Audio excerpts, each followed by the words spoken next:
Good afternoon. This is the Alabama Gospel Jubilee's devotion for today. Today is part 4 of the Lord's Prayer. Your will be done. First, let's have a little laughter in the house. This in here is called Men in the Heaven, who is the head of the household.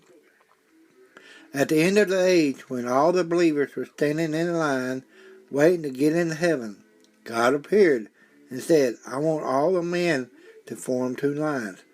One line will be for the men who were true heads of the household. The other line will be for the men who were dominated by their wives.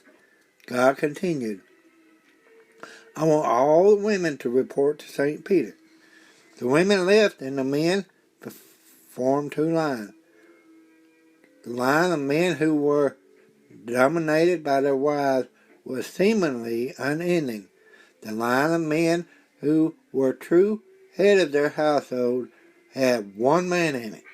God said to the first line, you men ought to be ashamed of yourselves. I appointed you to be heads of your house, and you were disobedient and not fulfilled your purpose. All of you, there is only 1 man who obeyed me. Learn from this man. Then God turned to the lone man and asked, how did you come to be in this line? The man replied, my wife told me to stand here. I thought you might like this today. Well, our devotion, like I said, your will be done. Matthew chapter 6, verse 10, the second part, your will be done on earth as it is in heaven.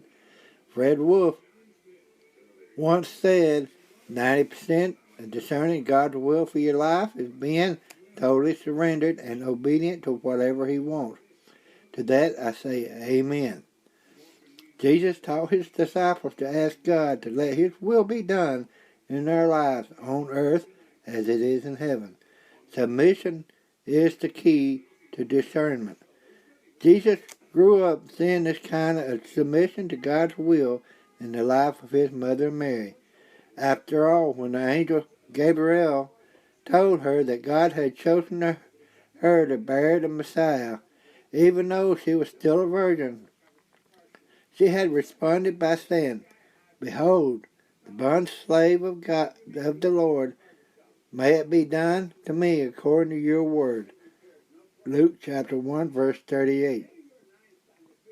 Though she knew that her obedience would result in being misunderstood, ridiculed by those who would think she had been immoral, she was willing to endure it all in order to experience God's perfect plan for her life.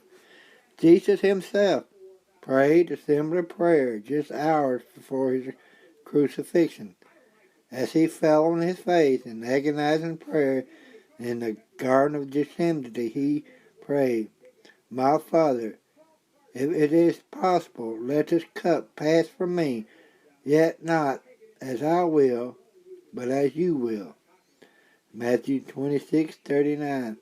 He prayed this 2 more times before He graciously embraced His death on the cross for sinners. Because He surrendered to God's will, He was able to discern it. We too must follow this example by yielding totally to God's plans for us. To know God's will, ye must first submit and surrender to it. The old hymn might help. Have thine own way, Lord, have thine own way. Thou art the potter, I am the clay.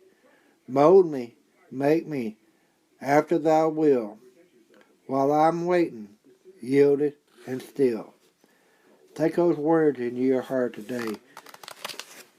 Do what God has planned for your life. Give over to Him, and you won't never be sorry.